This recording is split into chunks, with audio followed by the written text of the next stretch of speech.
Hello students, welcome to my YouTube channel engineer से stop. और आज के वीडियो में हम लोग ऑपरेटिंग सिस्टम का जो इंट्रोडक्शन पार्ट है उसको कवर करने वाले हैं। इंट्रोडक्शन का पार्ट मतलब कि जो आपका स्ट्रक्चर है ऑपरेटिंग सिस्टम का, सिस्टम कॉल्स क्या होते हैं, उससे related MCQs and operating system types और मल्टी थ्रेडिंग से रिलेटेड कुछ बेसिक क्वेश्चंस, ये सारी चीज़ें हम लोग डिस्कस करेंगे जो मैंने ऑलरेडी अपने जो लेक्चर्स हैं बनाए हैं ऑपरेटिंग सिस्टम के, उसमें मैंने कवर किए हुए हैं। ठीक है, तो चलिए स्टार्ट करते हैं। सबसे पहला question, in which mode the kernel runs on behalf of user. तो आप जानते हैं आप कंप्यूटर सिस्टम में जो सिस्टम स्पेस है उसको दो पार्ट में डिवाइड करते हैं। एक है यूज़र स्पेस, ठीक है, एंड दूसरा है आपका कर्नल स्पेस, राइट। तो ये आपके दो पार्ट्स हैं, ठीक है। तो यूज़र स्पेस में क्या होता है, आपके जो यूज़र प्रोग्राम्स होते हैं वो रन होते हैं, और कर्नल स्पेस में आपका ऑपरेटिंग सिस्टम काम करता है। कर्नल स्पेस आपका प्रिविलेज्ड एरिया है, फाइन। तो चलिए आगे बढ़ते हैं, एक सेकंड इसको क्लियर कर लें। हाँ, तो कौन सा मोड है जहाँ पे आपके यूज़र के बिहाफ पे कर्नल आपका रन करता है। तो नाम से ही समझ में आ रहा होगा कि कहाँ पे आपका कर्नल रन कर रहा होगा। So option B is correct. Kernel mode में आपका कर्नल रन करता है, ऑपरेटिंग सिस्टम रन करता है, ठीक है। When we execute a C program, CPU runs in which mode. कौन से मोड में रन करेगा, यूज़र मोड में रन करेगा या फिर कर्नल मोड में रन करेगा जब आप सी प्रोग्राम को एग्जीक्यूट कर रहे होंगे। तो मैंने कहा कि जो यूज़र प्रोग्राम्स होते हैं वो कहाँ रन करते हैं, यूज़र स्पेस में रन करते हैं। तो इसका मतलब आपका ऑप्शन नंबर ए यहाँ पे करेक्ट हो जाएगा। मतलब आपका जो कोई भी प्रोग्राम, चाहे सी प्रोग्राम हो, चाहे कोई और प्रोग्राम लिखे, जावा प्रोग्राम लिखें, वो सारे आपके कहाँ पे रन करेंगे, यूज़र मोड में रन करेंगे, ठीक है। आइए नेक्स्ट क्वेश्चन पे आते हैं। Which one of the following is not true. ठीक है, पहले देखते हैं किसके बारे में, उसके बाद हम कंक्लूड करेंगे कि क्या है। ठीक है, आपको बताना है नॉट ट्रू, इस पे ज़रूर फोकस करिएगा वरना आप कंफ्यूज हो जाएंगे, ठीक है। तो kernel is the program that constitutes the central core of the operating system. Obviously आपका कर्नल क्या है, कोर ऑफ ऑपरेटिंग सिस्टम है, ठीक है। तो ये तो बिल्कुल करेक्ट है। Kernel is the first part of operating system to load into the memory during the booting. This option is also correct. ये भी आपका बिल्कुल सही है। जो सबसे पहला प्रोग्राम आपका रैम मेमोरी में आके लोड होता है बूटिंग के टाइम पे, उसे ही आप कर्नल कहते हैं, ठीक है। नेक्स्ट है आपका, kernel is made up of various module which can not be loaded into the running operating system. नहीं, ठीक है, ये ऑप्शन आपका गलत है। And last one is, kernel remains in the memory during the entire computer session. Yes, exactly, this is true. So आप यहाँ से तो आप कर्नल की डेफिनेशन भी रिकॉल कर सकते हैं। कर्नल के बारे में important point, it is the program that constitutes the central core of the operating system and it is first part of operating system to load into the memory during booting. Memory की बात हो रही है, मतलब main memory में, ठीक है। And next one is कि kernel remains in the memory during the entire computer session. So these 3 points are very important regarding the kernel, ठीक है। लेकिन हमें क्या बताना था, which one is not true, so option 3 is correct, okay. What is the main function of the command interpreter. ठीक है, command interpreter की फंक्शनैलिटी क्या है। तो पहला option, to get and execute the next user specified command, to provide the interspace between the API and application program, to handle the files, no, none of the mention. So option 1 is correct. जो आपका command interpreter है ये क्या करता है, it gets and execute the next user specified command, ठीक है।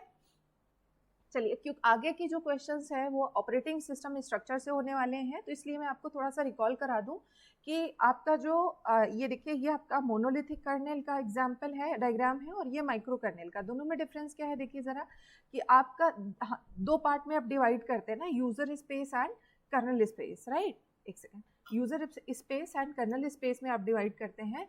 तो आपका जो यूजर स्पेस है, जब आप माइक्रो कर्नेल की बात करते हैं, ठीक है, तो आपके जो ऑपरेटिंग सिस्टम की जो मैक्सिमम फंक्शंस हैं या जो मैक्सिमम मॉड्यूल्स हैं वो कहाँ शिफ्ट हो जाते हैं, यूजर स्पेस में, ठीक है।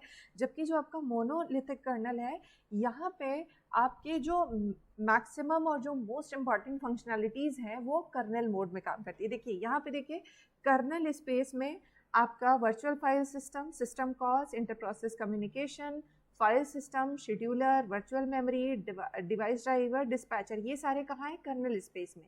आपका जब आप माइक्रो कर्नल की बात करते हैं तो आपका जो कर्नल स्पेस में सिर्फ 3 फंक्शनैलिटी आ रही हैं, कौन कौन सी? Inter process communication, virtual memory and scheduling, सिर्फ इतना ही पार्ट आपके कर्नल स्पेस में आ रहा है। बाकी जो ये inter process communication, Unix server, device driver, file server, ये सारे कहाँ चले गए हैं?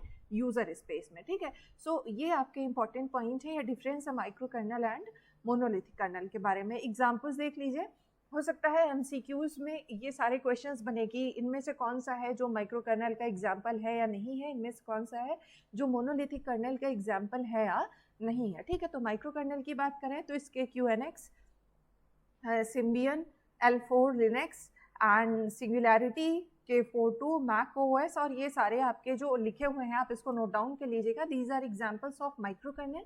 एंड मोनोलिथिक कर्नल के जो एग्जाम्पल हैं Linux, BSDs, Microsoft Windows, Solaris, OS9, AIX, HP UX, DOS, open VMS and so on, ठीक है। चलिए आगे बढ़ते हैं, देखते हैं if a process fails, most operating system write the error information to। जब आपका कोई भी प्रोसेस फेल हो जाता है तो जो एरर इंफॉर्मेशन होती है वो कहाँ लिखी जाती है? That is written in the log file, okay. OS X has which type of structure OS X has? तो आपका जो OS X है ये हाइब्रिड कर्नल को यूज करता है। हाइब्रिड होने का मतलब कि इसके पास कुछ फीचर्स मोनोलिथिक के हैं और कुछ फीचर्स माइक्रो कर्नल के भी हैं, ठीक है। नेक्स्ट आते हैं, ये तो क्वेश्चन हम लोग देख चुके हैं, सॉरी ये रिपीट हो गया, क्वेश्चंस बनाते टाइम दिमाग से उतर गया था कि कौन सा लिखा नहीं लिखा, ठीक है। चलिए आगे बढ़ते हैं। पूछा गया है which is a large kernel including scheduling, file system, networking, device driver, memory management and more। मतलब आपका कौन सा वाला कर्नल बड़ा होता है, लार्ज इन साइज, मतलब कौन से कर्नल ने ये सारी चीज़ों को कर्नल स्पेस में रखा हुआ है?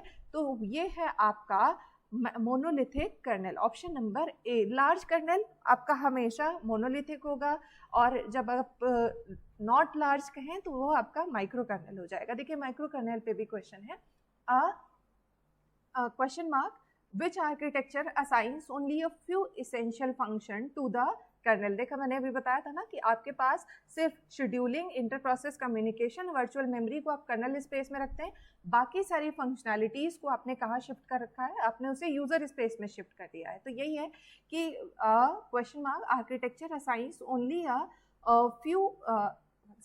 few essential functions to the kernel including address space, IPC and basic scheduling, ठीक है। इसके अलावा बाकी सारी कहाँ है? यूजर स्पेस में है, तो ये आपका कौन सा है? माइक्रो कर्नल है, ओके। चलिए नेक्स्ट क्वेश्चन पे आते हैं। So question is state whether true और false, okay. So first statement is multi-threading is useful for application that perform a number of essentially independent tasks that do not be serialized, that do not need to be serialized, ठीक है। ये correct statement है, ये एक word miss हो गया है, तो यहाँ पे लिखा है essentially independent टास्क। इसी से समझ में आ रहा है कि मल्टी थ्रेडिंग आपके एक प्रोसेस को मल्टीपल थ्रेड्स में डिवाइड कर देता है जो आपस में इंडिपेंडेंट होते हैं, और जो आपके थ्रेड्स होते हैं these are light weight processes, okay। So option 1 is correct, and second one is an example of multi-threading is a database server that listens for and process numerous client requests, so this is also correct। and तो दोनों ही option हमारे सही हैं, तो हमें देखना है कहाँ पे दोनों को ट्रू कह रहा है। So option number B is correct for this question, okay. So next question is with which operating system only one process can execute at a time, meanwhile all other processes are waiting for the processor, okay। and next is with which operating system more than one process can be running simultaneously each on different processor, ठीक है। तो अगर हम ये कह रहे हैं कि कई सारे प्रोसेस साइमल्टेनियसली रन कर रहे हैं और डिफरेंट प्रोसेसर पे रन कर रहे हैं, तो इसका मतलब हम कौन से ऑपरेटिंग सिस्टम की बात कर रहे हैं? मल्टी प्रोसेसिंग, ठीक है। यूनी प्रोसेसिंग जैसा कुछ होता नहीं है, बाकी दो ऑप्शन में मल्टी प्रोसेसिंग है नहीं, ठीक है। एंड यूनी प्रोसेसिंग मतलब ऑपरेटिंग सिस्टम का टाइप नहीं, ठीक है। With multi programming only one process can execute at a time, okay. So option C is correct for this question. तो आपके पास ऑपरेटिंग सिस्टम के टाइप में सीक्वेंस, सबसे पहले कौन सा ऑपरेटिंग सिस्टम आया? बैच ऑपरेटिंग सिस्टम, ठीक है। इसके बाद आपका आया मल्टी प्रोग्रामिंग, ठीक है। एंड फिर आपका आया मल्टी टास्किंग, ठीक है। फिर आपका आया मल्टी प्रोसेसिंग, एंड फिर आपका आया last one was real time. ठीक है, तो ये सारे आपके ऑपरेटिंग सिस्टम के टाइप्स हैं। ठीक है, नेक्स्ट आते हैं हम लोग the two central theme for modern operating system are. Operating system जो मॉडर्न ऑपरेटिंग सिस्टम है उनकी सेंट्रल थीम क्या होती है? Multi programming and distributed processing. So option A is correct. Which of the following is not the function of micro kernel? इनमें से कौन सा है जो माइक्रो कर्नेल का फंक्शन नहीं है? Low level memory management, inter process communication, input output, interrupt. ये जो तीनों हैं these are functions of micro kernel. पूछा है कौन सा नहीं है, so file management is not the function of micro kernel. Okay, next आते हैं question mark which refers to the ability of an operating system to support multiple threads. Multiple threads की ability को सपोर्ट करने वाला कौन सा feature है? ठीक है, ऑफ तो ये आपका हो जाता है मल्टी थ्रेडिंग। ठीक है, multi threading refers to the ability of an operating system to support multiple thread of execution with in a single process. Okay, so option is correct. Next question पे आते हैं, state whether the following statement is true. आपको दो statement दिए गए हैं, आपसे पूछा गया है कि इनमें से कौन सा सही है कौन सा गलत है। तो पहला स्टेटमेंट क्या है? It takes less time to terminate a thread then a process. बिल्कुल सही है, क्योंकि thread is light weight process. ठीक है, तो आपका जो अगर कोई लाइट वेट प्रोसेस है तो वो प्रोसेस के कंपैरिजन में कम समय लेगा टर्मिनेट होने में। And threads enhance the efficiency in communication between different executing system. This option is also correct. Threads can enhance the efficiency in communication. Okay, so these two options are absolutely correct. So option which one is saying that both option are correct? Option B is. Okay, so these two statements are correct. Next, process statement function of an operating system kernel includes। इससे आप एक चीज़ recall कर लीजिएगा कि आपके operating system के क्या क्या फंक्शंस हैं। ठीक है, आपका ऑपरेटिंग सिस्टम आपको क्या क्या फंक्शनैलिटी प्रोवाइड करता है। तो आपके पास डिस्क मैनेजमेंट है, मतलब स्टोरेज मैनेजमेंट है, मेमोरी मैनेजमेंट है, फाइल मैनेजमेंट है, इसके अलावा आप कहते हैं प्रोसेस मैनेजमेंट है, रिसोर्स मैनेजमेंट है। ठीक है, ये सारी चीज़ें आपका कौन प्रोवाइड करता है? आपको ऑपरेटिंग सिस्टम प्रोवाइड करता है। ठीक है, सारी फंक्शनैलिटीज़ को। तो ये पूछ रहा है कि जो प्रोसेस मैनेजमेंट फंक्शन है ऑपरेटिंग सिस्टम का, वो इनमें से कौन सी एक्टिविटी को इंक्लूड करता है? तो प्रोसेस क्रिएशन एंड टर्मिनेशन, भाई प्रोसेस मैनेजमेंट है तो obviously process creation and termination इसका ध्यान रखेगा। ठीक है, next process scheduling and dispatching, इसका भी ये ध्यान रखेगा। एंड थर्ड प्रोसेस स्विचिंग, इसका भी ध्यान रखेगा। And last one is all of the above. तो ये तीनों ही जो हैं ये क्या है? प्रोसेस मैनेजमेंट के फंक्शन है। ठीक है, नेक्स्ट आते हैं, match the following mechanism for interrupting the execution of a process and their use. ठीक है, तो चलिए देखते हैं कौन सा क्या चीज़ करेगा, कहाँ से क्या मैच होगा। तो इंटरप्ट के बारे में क्या है? Interrupt is reaction to an asynchronous external event. ठीक है, what is trap? Trap is handling of error और एन एक्सेप्शन कंडीशन। ठीक है, and next one is supervisor call, तो that is call to an operating system function. ठीक, ये आपका correct match है।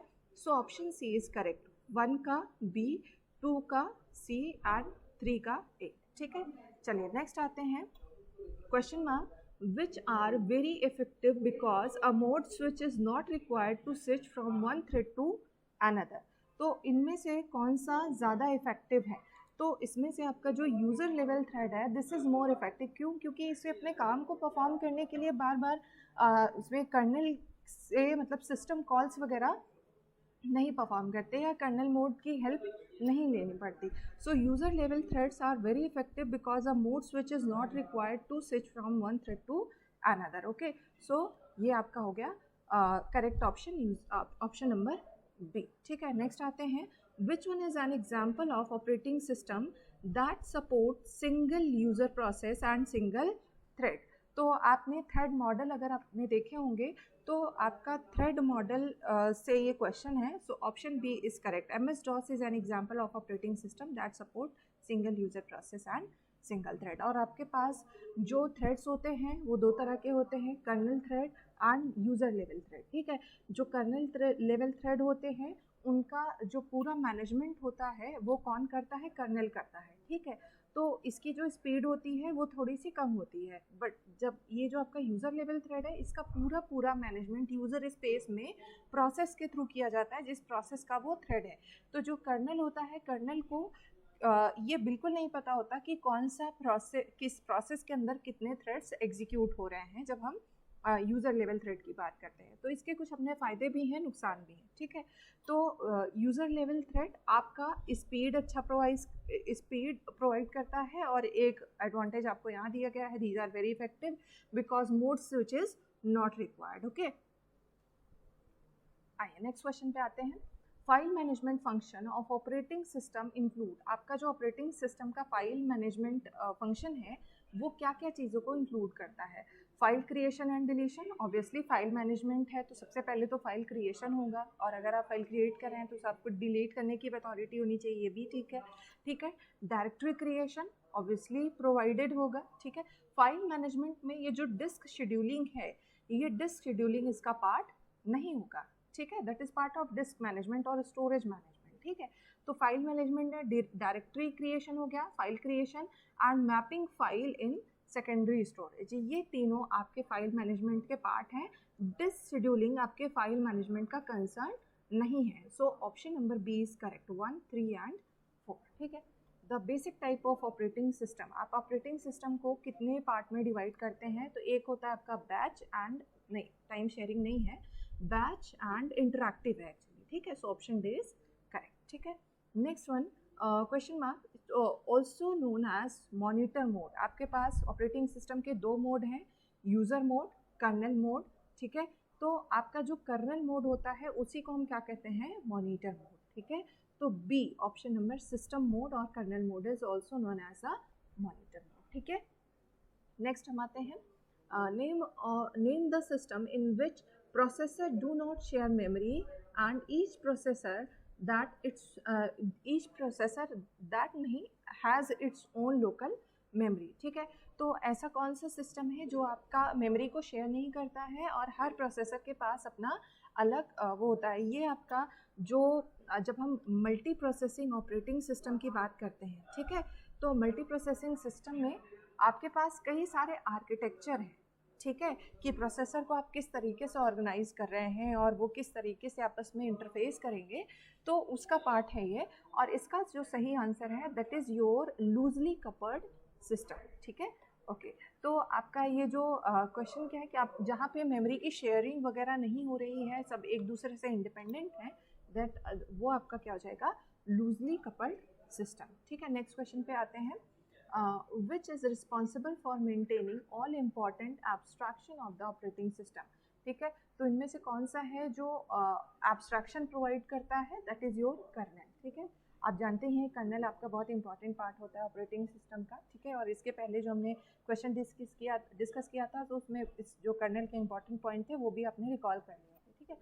Which technique was introduced because a single job could not keep both CPU and input-output device busy? So ये आपका option number कौन सा है, मल्टी प्रोग्रामिंग। देखिए जब आप batch processing operating system use कर रहे थे, ठीक है, तो यहाँ पे ड्रॉबैक क्या आ रहा था, ड्रॉबैक ये था कि जब जैसे एक प्रोसेस है ना, प्रोसेस आपका दो मोड में एग्जीक्यूट करता है, एक उसको CPU टाइम चाहिए होता है और एक उसको IO टाइम चाहिए होता है, ठीक है। तो जब कोई भी प्रोसेस अपना IO टाइम कंप्लीट करने जा रहा था बैच प्रोसेसिंग सिस्टम में, जब कोई process input output activity perform करने जा रहा था, तो आपका जो ये CPU था ये आइडल स्टेट में चला जा रहा था, ठीक है। इससे आपका क्या हो रहा था, जो CPU यूटिलाइजेशन था वो डिग्रेड हो रहा था, ठीक है। तो इन्होंने क्या किया कि जो मल्टी प्रोग्रामिंग आया, उन्होंने क्या किया कि जब जैसे कोई प्रोसेस अपनी इनपुट आउटपुट एक्टिविटी को परफॉर्म करने जाएगा, तो ये जो मल्टी प्रोग्रामिंग ऑपरेटिंग सिस्टम होगा वो नेक्स्ट प्रोसेस को CPU एलोकेट कर देगा, ठीक है। तो ये थीम था आपका मल्टी प्रोग्रामिंग का। तो कौन सी टेक्निक है which introduce because single job could not keep both the CPU and input output. अगर आपके पास सिंगल प्रोसेसर आप कहें कि एक टाइम पे एग्जीक्यूट होगा, तो वो IO डिवाइस और आपका जो प्रोसेसर है दोनों को बिजी नहीं रख सकता, ठीक है। तो हमें एक और प्रोग्राम चाहिए, हमें अलाउ करें और प्रोग्राम को, ताकि जब कोई प्रोग्राम जो है वो IO डिवाइस पे जाए एग्जीक्यूट करने, तो वो दूसरा प्रोग्राम आके प्रोसेसर को बिजी कर दे। तो ये कंसेप्ट कहाँ से आया, मल्टी प्रोग्रामिंग से। So what is a thread, thread is a light weight process. So option D is correct.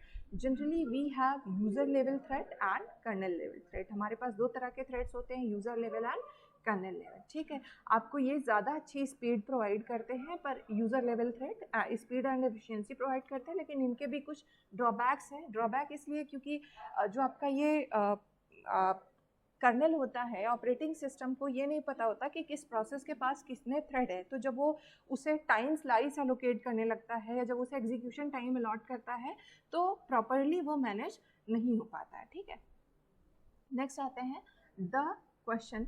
Instruct kernel to do various operation of the calling program, exchange data between the kernel and the kernel at the program. ठीक है, so system call.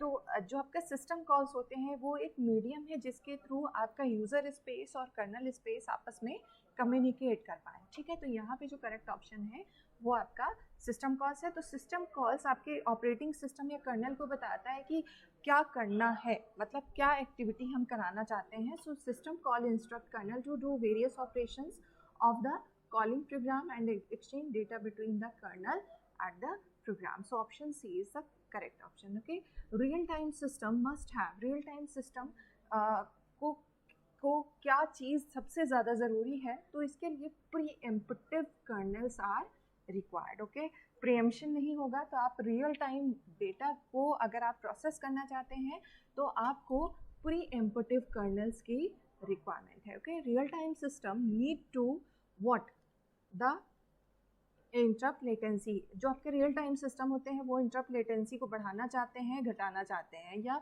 Interrupt latency से कोई मतलब ही नहीं है. तो obviously real time system है तो हमें रियल वर्ल्ड डेटा पे हम काम कर रहे हैं तो हमें स्पीड ज़्यादा बढ़ानी है, तो इंटरप्ट लेटेंसी को मिनिमाइज़ करना होगा. ठीक है, so option A is correct. We want to minimize the interrupt latency. So this is all about the introduction part of operating system. और अगर आपको कुछ डाउट हो, कुछ पूछना हो तो आप कमेंट करके पूछ सकते हैं. और अगर आपको मेरा वीडियो पसंद आए तो आप मेरे चैनल को सब्सक्राइब कीजिएगा, मेरे वीडियो को लाइक करिएगा और अपने दोस्तों के साथ ज़रूर शेयर कीजिएगा. मैं ऐसे ही कुछ नेक्स्ट जो टॉपिक है आपका प्रोसेस मैनेजमेंट, उस पार्ट से भी कुछ MCQs को अपलोड करूँगी बहुत जल्दी. Okay, thank you guys, thank you for watching, bye bye, take care.